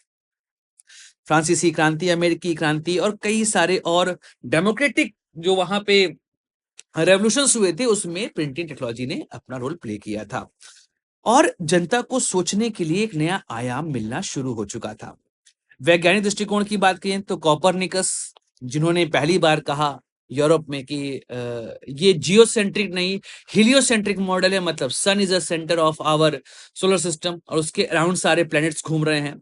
अलग बात है, इसके बाद उनको मार दिया गया। गैलीलियो ने भी माफी मांगी थी, लेकिन उन्होंने भी नए चीजों की खोज करी। न्यूटन ने, मतलब आप समझिए कि गणित के, फिजिक्स के जितने भी स्टार्टिंग लॉज हैं, जो स्टिल बेसिक लॉज माने जाते हैं, उन सभी को न्यूटन ने पब्लिक के बीच पहुंचाया था। उसके बाद फेस आपको दिख ही रही है कहां पहुंची है। तो ये वैज्ञानिक क्रांति और इनलाइटमेंट का जो एज है ना, इसको इतना ज्यादा स्पीड मिला कि पूरा यूरोप जो है वो बदल गया। भाषा और साहित्य पर भी प्रभाव, जैसे मैंने कहा पैनिक बुक्स, इसके अलावा ग्रिम ब्रदर्स ने लोक भाषाओं, जर्मनी में ग्रिम ब्रदर्स हुआ करते थे, वो गांव गांव घूम के लोकल भाषाओं को इकट्ठा किए, सॉरी, जो लोकल कहानियां थी उनको इकट्ठा किए, और उन कहानियों को प्रिंट करवा के जनता के बीच में पॉपुलर किए। और आप मान के चलिए जो प्रशियन अंपायर था, उस प्रशियन अंपायर को हटाने के पीछे बहुत बड़ा कारण बना था ग्रिम ब्रदर्स की ये पुस्तकें, जो लोक कथाओं से भरी हुई थी, और उसने जर्मनी, जो आज का जर्मनी है, उसकी रूपरेखा उस समय तय हुई थी। तो ये सारी चीजें प्रिंटिंग टेक्नोलॉजी की वजह से ही हुई। राष्ट्रीय भाषाएं बनी, फ्रांस का जो फॉर्मेशन है फ्रेंच लैंग्वेज से, इटली का इटालियन लैंग्वेज से, जर्मनी का जर्मन लैंग्वेज से, बहुत बड़ा रोल रहा है यहाँ पर प्रिंटिंग टेक्नोलॉजी का। तो कवि, लेखक, दार्शनिक, इनकी जनता तक पहुंचने लगी। तो निष्कर्ष में आप देखेंगे कि जो प्रिंटिंग टेक्नोलॉजी है, इसने सोसाइटी को ज्ञान का नया आयाम दिया, विचार और अभिव्यक्ति की स्वतंत्रता इसके थ्रू मिली, क्योंकि लोग पढ़ना शुरू कर चुके थे। पढ़ने की वजह से उनकी इनलाइटमेंट हुई, जागरण हुआ, और जागरण की वजह से थॉट प्रोसेस डेवलप हुआ, और जिसने उनको यह विल प्रोवाइड की कि वो अपने लिए राइट्स की डिमांड कर सकते थे। इसके अलावा शिक्षा का डेमोक्रेटाइजेशन हुआ, लोग अब पढ़ना शुरू कर चुके थे, हर किसी को शिक्षा का अधिकार मिला, खासकर महिलाओं को। धार्मिक सुधार हुए, जैसे प्रोटेस्टेंट रिफॉर्म के बारे में हम लोग पढ़ेंगे। फिर राजनीतिक क्रांतियां, फ्रेंच रेवोल्यूशन, रशियन रेवोल्यूशन, इसके अलावा जर्मनी में जो डेवलपमेंट हुआ, इटली का एकीकरण हुआ, इंग्लैंड का एकीकरण हुआ, जो जिसे हम आगे चल के यूके कहे, और विज्ञान और साहित्य के में आपको नई ऊंचाइयां मिली। राष्ट्रीय भाषाओं, सांस्कृतिक चेतना, इन सबको मजबूती मिली। तो प्रिंटिंग टेक्नोलॉजी ने मध्यकालीन समाज को आधुनिक समाज की ओर जोड़ा। एक तरीके से यह संक्रमण मार्ग है, ट्रांजिशनल फेज है। दैट्स वाई इस प्रिंटिंग टेक्नोलॉजी के एज को हम कभी कभी एनलाइटमेंट एज भी कह देते हैं, रेनेसॉ भी कह देते हैं, नॉलेज रेवोल्यूशन भी कह देते हैं। ये सब इससे जुड़ा हुआ भाग है। चलिए जानते हैं अगले क्वेश्चन के बारे में। नेक्स्ट क्वेश्चन है हमारा, मध्यकालीन यूरोप में नगरों का विकास कैसा हुआ? आप जानते ही हैं कि जो यूरोप है उसका शुरुआती दौर एक ग्रामीण समाज का था और जीवन जो है वो कृषि आधारित था। मेनली आप कह सकते हैं ओल्ड जो है वो डिवीजन कुछ इस तरीके से था, क्लर्जी हुआ करते थे, नोबिलिटी होते थे और फिर आपका थर्ड थर्ड टियर हुआ करता था जहाँ पर आम आदमी रहा करते थे। ये आम आदमी होते थे, उसके ऊपर यहाँ पे नोबिलिटी होती थी, नोबिलिटी, और यहाँ पे क्लर्जी, क्लर्जी, ठीक है? या चर्च आप इसको कह सकते हैं। तो बेसिकली ग्रामीण समाज था जहाँ पर कृषि आधारित जीवन हुआ करता था और सामंती व्यवस्था का बोलबाला था, मतलब जो फ्यूडल्स थे। और ये फ्यूडल्स जो हैं इनके नीचे सर्व्स या एग्रीकल्चर स्लेव काम किया करते थे। लेकिन धीमे धीमे क्या हुआ कि आर्थिक, सामाजिक और राजनीतिक परिवर्तन शुरू हुए और इन तीनों चीजों ने नगरों की विकास की राह प्रशस्त कर दी। अच्छा, अब नगरों से क्या हुआ, यूरोपीय समाज को एक नया स्वरूप मिला। अब क्या-क्या चीजें यहाँ पर हुई इसको समझ लीजिएगा। जैसे सामंतवाद का जो कालखंड रहा है, ये बहुत बड़ा रहा है और बहुत प्रभावशाली रहा है। सामंती व्यवस्था थी, उसमें किसान जो है वो सामंतों की भूमि पर बंधुआ मजदूरी किया करते थे और इनको जो भी प्रोडक्शन हो रहा है उसी में से उनको जीवन शैली के रूप में जो भी चाहिए था वो मिल जाया करता था। लेकिन 11वीं सदी के बाद से धीमे-धीमे कृषि के क्षेत्रों में सुधार हुआ और उसमें कई तरह के हल आ गए, थ्री फील्ड सिस्टम आ गया, जल चक्कियों का उपयोग शुरू हुआ और ऐसे में कृषि में जब उत्पादन बढ़ा, तो अतिरिक्त उत्पादन ने व्यापार और शहरीकरण को जन्म दिया। व्यापार के पुनर्जागरण के लिए क्रूसेड्स अर्थात धार्मिक युद्धों ने भी यूरोप और पूर्व को आपस में जोड़ दिया था। मतलब बाजेंटाइन साम्राज्य हो गया, ऑटोमन एम्पायर हो गया, उसके अलावा इंडिया हो गया, चाइना हो गया, इनसे ट्रेड करना आसान हो चुका था। अरब जो हैं वो पूर्वी मध्य सागर से, मतलब जो आपका मेडिटेरेनियन सी है, वहां से मसाले लेके आते थे, रेशम, चीनी और विलासी वस्तुएं यूरोप में आने लगी और इस तरीके से यूरोप का कल्चर जो है बदलने लगा। इटली के वेनिस में, जेनोवा में और पीसा जैसे नगर हैं वहां पे प्रमुख व्यापार केंद्र बनने लगे और यहाँ से सी ट्रेड शुरू हो गया। इसके अलावा नॉर्थ इसके अलावा नॉर्थ यूरोप में हेंसियाटिक लीग, ये बेसिकली क्या था कि कुछ व्यापारियों का एक तरह का संगठन था और इन्होंने अपना पूरा व्यापारिक जाल जो है वो तैयार कर लिया था। नगरों का उदय और उनकी विशेषताएं क्या क्या थी? अब जो व्यापार और शिल्पकला थे, इस कारण कई सारे कस्बे जो हैं वो धीमे-धीमे नगरों में बदलने शुरू हो चुके थे। नगर में बाजार और मेले लगा करते थे जो कि आर्थिक गतिविधि का केंद्र बन गए थे। व्यापारी, शिल्पकार, सुनार, लोहार, बुनकर, कारीगर, ये बड़ी आबादी थी जो आके शहरों में बसनी शुरू हो चुकी थी। नगर जो है वो सामंती नियंत्रण से बाहर निकलना शुरू हो चुका था और यहाँ पे स्वायत्तता अर्थात फ्रीडम का जो सेंस है वो आना डेवलप हो चुका था। अब चूंकि क्या होता है, जब आपकी इकोनॉमिक एक्टिविटी अच्छी होती है तो it leads with the political and social process, इन दोनों को भी वो अपने साथ लेके चलती है और अधिकारों की मांग शुरू हो जाती है। अधिकारों की मांग जो है वो शुरू हो जाती है, वो यहाँ पर हमको दिखाई दिया। अब जब व्यापारी वर्ग आए तो व्यापारी वर्ग ने एक नई चीज यहाँ पे शुरू करी, उसे गिल्ड कहा गया। गिल्ड एक तरीके से मोनोपोली आप इसको मान लीजिए। तो गिल्ड सिस्टम का उदय हुआ, इसे नेपोलियन ने खत्म किया था जब आया वो। तो नगरों में व्यापारी और शिल्पकारों ने अपने अपने गिल्ड बना लिए थे कि भाई इसमें ये हमारा हो गया, ये तुम्हारा हो गया, तुम्हारा हो गया, और एक दूसरे में इंक्रोचमेंट नहीं होता था और नए लोगों को आने की परमिशन बहुत मुश्किल से मिलती थी।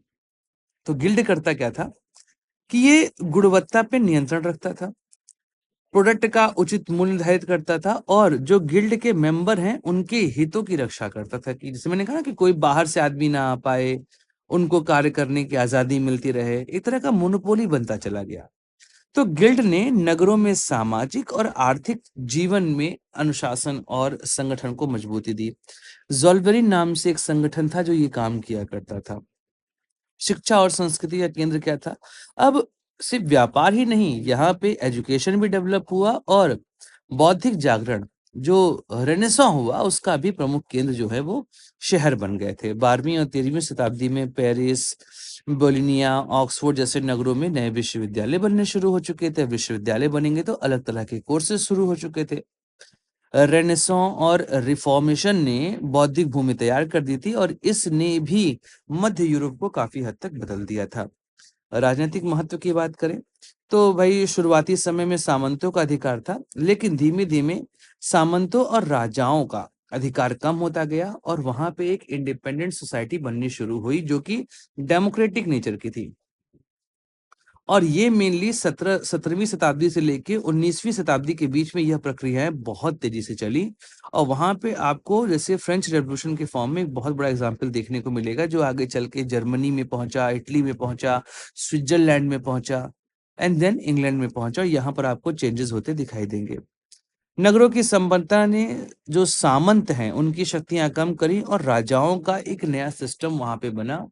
जो राजा बेसिकली ट्रेडर के साथ बात करना शुरू करे, उनसे टैक्स लेना शुरू कर दिए। तो अब इन सब चीजों ने नेशन स्टेट को डेवलप किया। जैसे मैंने एग्जांपल दिया ना, फ्रांस हो गया, इटली हो गया, जर्मनी हो गया, यूके हो गया, ये ऐसे कुछ नए नेशन स्टेट्स जो हैं वो बनने शुरू हो चुके थे जो एक तरह की विचारधारा पर काम करते थे, और यहाँ पे गवर्नमेंट का इलेक्शन शुरू हो चुका था। यहाँ पे अब इलेक्टेड गवर्नमेंट हुआ करती थी। सामाजिक जीवन में परिवर्तन आने लगा कि भाई अब किसानों और बंधुआ मजदूरों को स्वतंत्र जीवन देने का विकल्प मिल गया। जैसे कि जब नेपोलियन आया तो उसने सबसे पहला काम यही किया कि जो सर्व्स थे उन सर्व्स को अपने फ्यूडल से फ्री कर दिया कि भैया अब स्लेवरी नहीं चलने वाली है फ्रांस में। तो एक नए तरह का सिस्टम डेवलप होना शुरू हो गया था। बोर्गजीज का उदय हुआ जो कि आगे चल के आधुनिक पूंजीवाद की नींव रखी उन लोगों ने, जिसपे आगे चल के फिर आप जानते ही हैं कार्ल मार्क्स आया। और कार्ल मार्क्स ने बोर्गजीज और जो लोकल लोग थे इनके बीच में क्या डिफरेंसेस हैं, क्या इश्यूज हैं जिस वजह से आम आदमी और गरीब होता जा रहा है, उसने कम्युनिज्म का नया थॉट यहाँ पर दिया था। साथ ही नगरों में कला, स्थापत्य, संगीत और साहित्य का भी विकास देखने को मिलता है। तो निष्कर्ष क्या निकलता है यहाँ से कि मध्यकालीन यूरोप में नगरों का विकास जब हुआ तो उस वजह से कृषि उत्पादन में वृद्धि हुई, व्यापारिक पुनर्जागरण हुआ, गिल्ड प्रणाली आई, शिक्षा केंद्रों के उदय हुए और इन सब की वजह से शहर बने। इन शहरों ने आर्थिक समृद्धि तो प्रदान करी ही करी, साथ में यूरोप में सामाजिक और राजनीतिक ढांचे को भी पूरी तरीके से बदल दिया।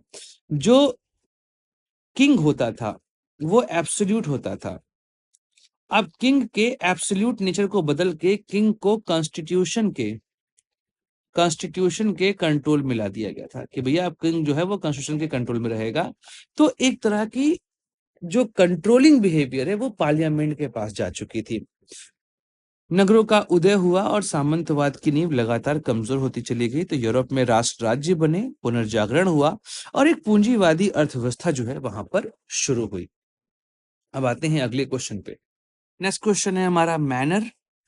तो मध्यकालीन युग में जो सामंती व्यवस्था का जो बेस है वो मैनर है। मतलब मध्यकालीन यूरोप का जो सामाजिक और आर्थिक ढांचा है ना वो पूरे तरीके से मैनर पर डिपेंड रहता था। आप देखिए ना, ये लेविश लाइफ आपको समझ में आ रही है कि एक सामंत किस तरीके से अपना जीवन व्यतीत करता था। अगर पूरे स्ट्रक्चर को देखेंगे तो आपको समझ में आया कि उसका अपना सिस्टम हुआ करता था। एक घर जहां वो रहता है उसके जानवरों को चरने के लिए पॉस्चर लैंड यहाँ पे दिखाई दे रहा होगा। यहाँ पर आपको फील्ड, जहां पर वो खेती कर रहा है वो फील्ड हो गए। बार्न मतलब बाड़े जो होते हैं ना जहाँ पे मुर्गियां जानवर रखे जाते हैं वो बार्न होता था। इसके अलावा ये सिंचाई के लिए नहर की व्यवस्था, उसमें वाटर मिल लगी होती थी, चर्च होता था, वर्कशॉप होता जहाँ पे काम, लोहे का काम, हल और हथियार बनते थे।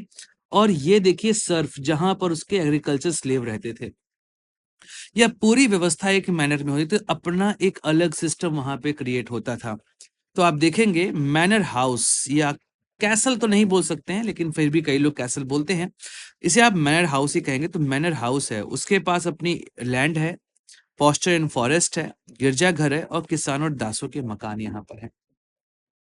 अब भारत में जागीरदारी प्रथा से आप कुछ हद तक इसको जोड़ सकते हैं कि जागीरदार का अपना एक गांव हुआ करता था। वैसे यहाँ पर ये पूरा मैनर होता था जो एक लॉर्ड, एक सरदार या कहें एक फ्यूडल के कंट्रोल में होता था। तो एक आत्मनिर्भर इकाई होती थी जहां पर वस्तुओं का उत्पादन होता था और उसका उपभोग भी स्थानीय स्तर पर होता था। मतलब ट्रेडिंग में कोई खास रोल नहीं होता था। तो ये पूरा मैनर का स्ट्रक्चर है। और ये जितना वैभवशाली मैनर होगा उतना ही जो सामंती प्रभु है उसकी शक्ति और प्रतिष्ठा भी होगी। और आप समझिए यहाँ पर इनकी अपनी आर्मी भी होती थी और जो राजा होता था वो युद्ध के समय इनसे आर्मी का सहयोग मांगता था। तो इतना बड़ा अंपायर इन सबका हुआ करता था। तो जो मैनर लॉर्ड है और किसान, उनका संबंध कैसा होता था?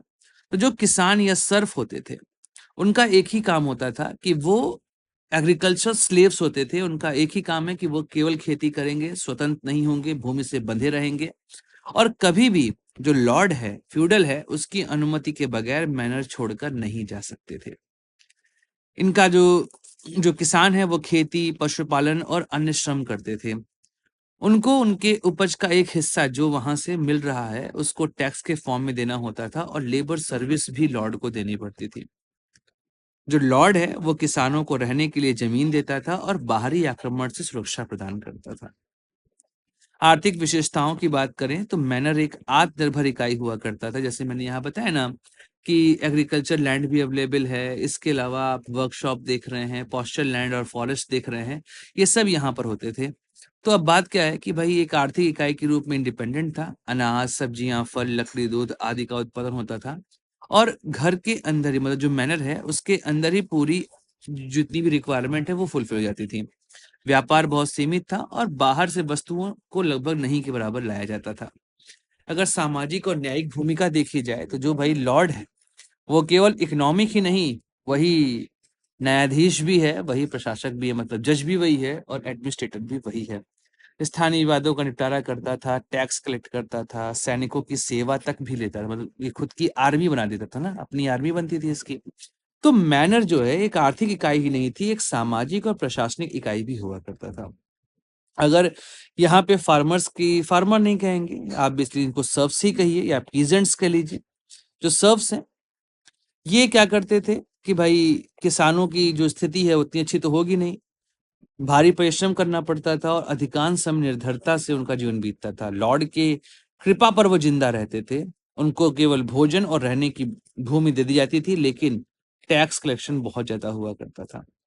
लेकिन जब वहां पे इंडस्ट्रियलाइजेशन शुरू हुआ, ट्रेडिंग आई और नए शहर बने, तो धीमे धीमे जो मैनर सिस्टम है वो कमजोर पड़ना शुरू हुआ। नेपोलियन जैसे राजाओं के आने के बाद जो किसान है वो भूमि से मुक्त भी होने लगे और नगरीय अर्थव्यवस्था का प्रमुख अंग बन गए। इसके अलावा ब्लैक ब्लैक डेथ जैसी महामारियां भी आई थी। उस वजह से भी मैनर प्रणाली जो है वो काफी कमजोर हुई थी, क्योंकि जनसंख्या घटने लगी और किसानों का जो श्रम है उसकी शक्ति का महत्व बढ़ गया और उनको फ्रीडम भी मिली। तो ऐसे में मैनर जो है वो मध्यकालीन यूरोप की सामंती व्यवस्था का एक प्रमुख केंद्र हुआ करता था। ग्रामीण जीवन था, आर्थिक और सामाजिक राजनीतिक इकाई के रूप में वह कार्य किया करता था। जो किसान हैं और जो लॉर्ड हैं इनके बीच में निर्भरता होती थी और यह व्यवस्था लगभग 400-500 साल चली। लेकिन जब शहर बने, नए व्यापार के सिस्टम आए, तो यह व्यवस्था काफी कमजोर होती चली गई। तो मैनर जो है वो मिडिल एज यूरोप का एक प्रमुख अंग हुआ करता था और वो सामंती व्यवस्था के उस विभत्स स्वरूप को दिखाता है जहां पर सर्फ्स के पास किसी भी तरह की आजादी नहीं होती है। अगले क्वेश्चन में आए तो वो आते हैं बंजारे। भारत में नोमैडिक कल्चर के प्रमुख अंग हैं और मध्यकालीन युग में अकबर बाबर के दौर पे इनका काफी रोल होता था, यहाँ तक कि ये उनके लिए आर्मी तक का काम किया करते थे। तो भारतीय इतिहास में बंजारे जो हैं एक विशिष्ट घुमंतु समुदाय हुआ करता था। यह व्यापारी समुदाय था, मेनली मसाले, कपड़े, धातु, घोड़े, युद्ध के सामान ये सब बेचा करते थे। तो मध्यकाल में जब भी लंबी दूरी का व्यापार और साम्राज्य विस्तार की आवश्यकता पड़ी, तब बंजारों की भूमिका बढ़ जाती थी। ये परिवहन और व्यापारिक गतिविधियों का मेन केंद्र बन जाते थे। व्यापारी वर्ग तो थे ही थे, लेकिन इसके अलावा संस्कृति, संपर्क, साम्राज्य के आर्थिक जीवन धारा को आगे लेके चलना, वस्तुओं का आदान प्रदान करना, यह इनका प्रमुख कार्य हुआ करता है। यहाँ पर आप देख रहे हैं जो बंजारे हैं नोमैड्स या घुमंतु होते थे। व्यापारी ट्रेडिंग वर्ग होता था, बड़े बड़े कारवां जिन्हें टांडा बोलते थे वो बना के चलते थे। एक कारवां में लगभग सैकड़ों बैल हुआ करते थे, ऊंट और लोग शामिल होते थे और लगातार चलते रहते थे, किसी जगह पे स्थायी रूप से रहते नहीं थे। जहां भी व्यापार की संभावना देखते थे वहां पर अपना डेरा डालते थे। जब वहां से व्यापार का काम खत्म होता था वापस अपना झोला उठाए और चल दिए। व्यापारिक गतिविधियों की बात करें तो राजस्थान के आसपास नमक बनता था, वहां से नमक लाना, अनाज, मसाले, कपड़े, धातु, लकड़ी, घोड़े और युद्ध के समय सेना के रूप में भी काम किया करते थे और उनकी इस वस्तुओं को भी बेचते थे या उनसे ट्रेडिंग किया करते थे। उत्तर भारत से नमक लाना, दक्षिण भारत से मसाले ले जाना, ये प्रमुख कार्य था। तो दक्कन मतलब जो साउथ इंडिया है, गुजरात है, यहाँ से कपड़ा और मसाले यह भी अन्य प्रांत तक यही लोग पहुंचाते थे और घोड़ों और हथियारों के व्यापार में भी शामिल रहते थे। परिवहन व्यवस्था की बात देख लें तो बैल के सहारे या घोड़ों के सहारे ये परिवहन किया करते थे। वो बोझ लाद कर लंबी दूरी तय करते थे। आप ये समझिए कि एक साथ सैकड़ों लोग चल रहे हैं तो सुरक्षित भी होते थे, क्योंकि इनको लूटने की हिम्मत बहुत कम लोग कर पाते थे और कई बार शासक जो अपना सामान इनके थ्रू बेचते थे तो वो इनको संरक्षण भी प्रदान करते, जिससे कि रास्ते में कोई दिक्कत ना हो जाए, मतलब व्यापारिक मार्ग जो है वो सुरक्षित रह सके। अगर राजनीतिक और सामाजिक महत्व की बात की जाए तो मुगल काल में बंजारे प्रमुख भूमिका में थे। सेना की आपूर्ति करने में, युद्ध के दौरान सामान मतलब खाद्य सामग्री को पहुंचाने में ये काफी अच्छा रोल प्ले करते थे। बाबर और अकबर जैसे सम्राटों ने भी बंजारों का उल्लेख अपने लेखनी में किया है। शाहजहां और औरंगजेब के समय में भी बंजारों ने सेना को अनाज और अन्य वस्तुएं उपलब्ध कराई थी। सांस्कृतिक योगदान, अब आप सोचिए कि साउथ इंडिया से नॉर्थ इंडिया आप जाएंगे तो क्या होगा, संस्कृति का आदान प्रदान होगा ही। तो भाषा, परंपरा, रीति रिवाजों को भी फैलाते थे। गीत, संगीत, नृत्य उनकी पहचान हुआ करता था। आज भी कई जगहों पे बंजारों के लोग जो बंजारों की संस्कृति है उसमें आपको आज भी आप देखेंगे कि आज आज भी आप देखेंगे कि तो भारत के कई हिस्सों में लोक संस्कृति का हिस्सा ये बंजारे बन जाते हैं। लेकिन जब औपनिवेशिक काल आया, मतलब ब्रिटिशर्स का रूल आया, तो रेल व्यवस्था ने बंजारों की इस परंपरागत भूमिका को कमजोर कर दिया, क्योंकि रेल जल्दी और सस्ते से सामान पहुंचाती थी। इस वजह से जो बंजारों का व्यापारिक महत्व है वो घटने लगा और कई तरह की नोमैडिक सोसाइटी को क्रिमिनल ट्राइबल एक्ट में डाल दिया अंग्रेजों ने, खासकर 1857 क्रांति के बाद।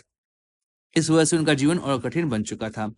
तो बंजारे जो हैं वो मध्यकाल के समय एक चलायमान व्यापारी समुदाय थे, जो जिनका आर्थिक जीवन परिवहन और आपूर्ति के लिए महत्वपूर्ण था और यह उसमें भूमिका भी अपनी अच्छी खासी निभाते थे।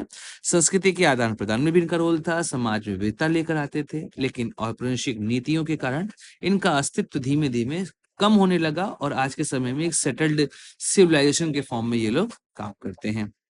तो दोस्तों ये था पूरा असाइनमेंट, मतलब MHI 01 कंप्लीट हो गया और अब MHI 02 पे हम लोग आएंगे। बाकी इस चैनल को लाइक करिए, शेयर करिए और सब्सक्राइब कर लीजिए। साथ ही साथ टेलीग्राम पे हमने अपना चैनल बनाया हुआ है, उस चैनल को आप ज्वाइन अवश्य कर लीजिएगा। लिंक आपको मैं डिस्क्रिप्शन में दे देता हूँ।